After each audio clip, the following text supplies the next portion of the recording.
ایران کا اسرائیل کے شہر حیفا میں آئل ریفائنری پر میزائل حملہ۔ اسرائیلی وزیر توانائی کی تصدیق، اسرائیل کا بجلی گھر میں میزائل حملے کا نشانہ بن گیا۔ مختلف علاقوں میں بجلی منقطع، ہر طرف خوف کے سائے۔ ایران نے اسرائیل پر کلسٹر میزائل داغ دیے، تل ابیب لرز اٹھا، 1 اسرائیلی ہلاک، 5 زخمی۔ ریاض پر داغے گئے 4 بیلسٹک میزائلز کو فضا میں ہی تباہ کر دیا گیا۔ عراق میں ام القیصر بندرگاہ کے قریب ڈرون حملہ، عراقی بحریہ کے اڈے کو نشانہ بنایا گیا۔ ابو ظہبی میں میزائل حملہ ناکام۔ ابشان گیس فیلڈ پر آپریشن معطل۔ آپریشن وعدہ صادق 4 کے تحت حملوں کی 63ویں لہر کو شہید وزیر انٹیلیجنس اور دیگر انٹیلیجنس اہلکاروں سے منسوب کیا گیا۔ کلسٹر بامز والے ایرانی میزائل سے اسرائیلی پریشان۔ اسرائیلی فوج کے ترجمان کا کہنا ہے کہ کلسٹر بامز کا معاملہ مختلف ہے، انہیں ناکام بنانا بہت مشکل ہوتا ہے، چاہے ان بامز کو لانے والا میزائل مار گرا بھی جائے۔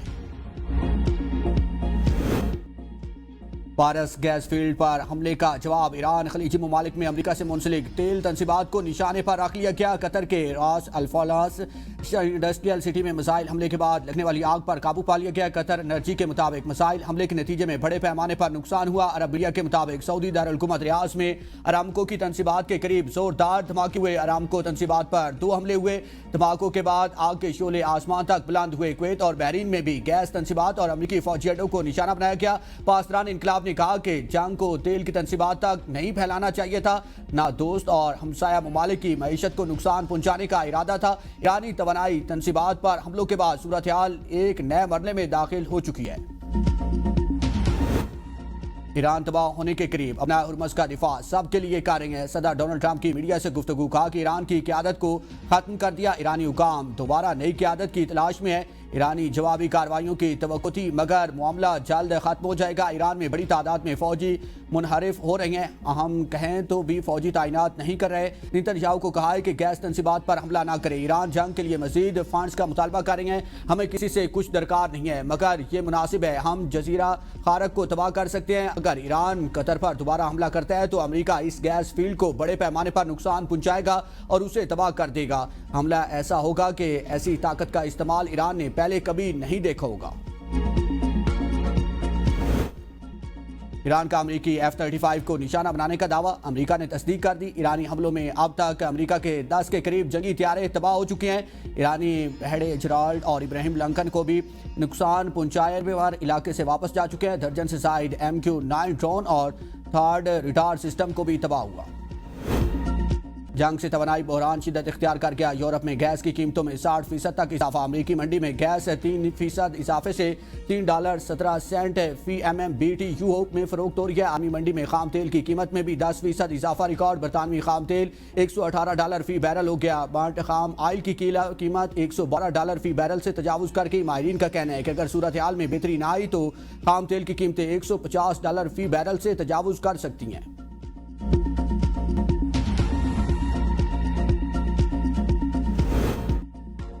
مشرق وسطی کشیدگی، پاکستان سفارتی محاذ پر متحرک۔ وزیر اعظم شہباز شریف کا ترک صدر رجب طیب اردوان کے شاہ عبداللہ دوم سے ٹیلی فونک رابطے۔ وزیر اعظم نے رجب طیب اردوان کو عید الفطر کی مبارکباد دی۔ دونوں رہنماؤں کے درمیان مشرق وسطی کی صورتحال پر بھی تبادلہ خیال کیا گیا۔ وزیر اعظم کی اردن کے شاہ عبداللہ دوم کو بھی عید کی مبارکباد۔ دونوں رہنماؤں کا امت مسلمہ میں امن، اتحاد، ہم آہنگی کی ضرورت پر زور دیا۔ وزیر اعظم نے کشیدگی کم کرنے اور سفارتی حل کی ضرورت پر بھی زور دیا۔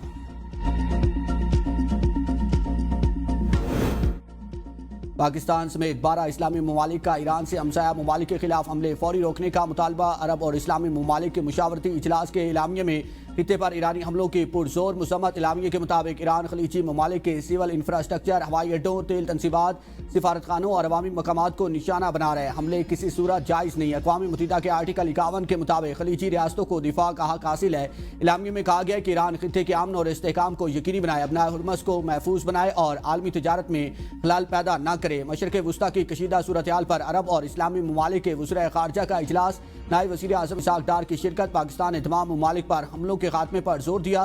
نائب وزیر اعظم اسحاق ڈار کی ریاض میں مسلم ممالک کے وزرائے خارجہ سے بھی ملاقات، خطے کی بدلتی صورتحال اور باہمی تعاون کے فروغ پر اتفاق کیا گیا۔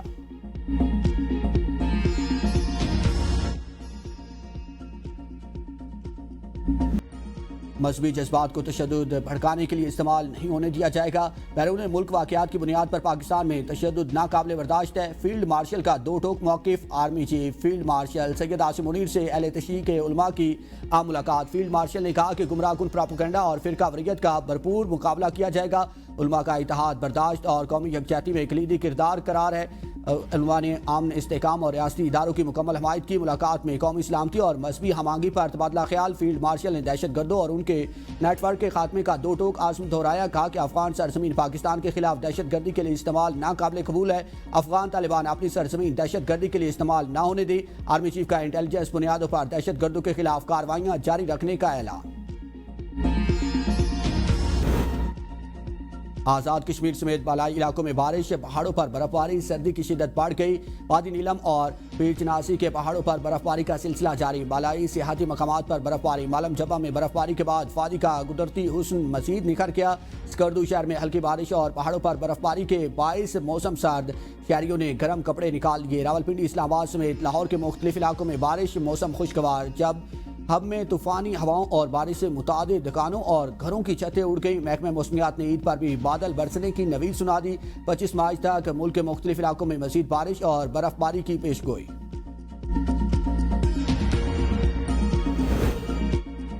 سعودی عرب سمیت خلیجی ریاستوں میں عید آج منائی جائے گی۔ پاکستان میں شوال کا چاند نظر نہیں آیا۔ عید الفطر 21 مارچ بروز ہفتہ منائی جائے گی۔ مرکزی روزہ ہلال کمیٹی نے شہادتیں موصول نہ ہونے کے بعد اعلان کیا۔ بھارت، ملیشیا، بنگلہ دیش میں بھی عید الفطر 21 مارچ کو ہی ہوگی۔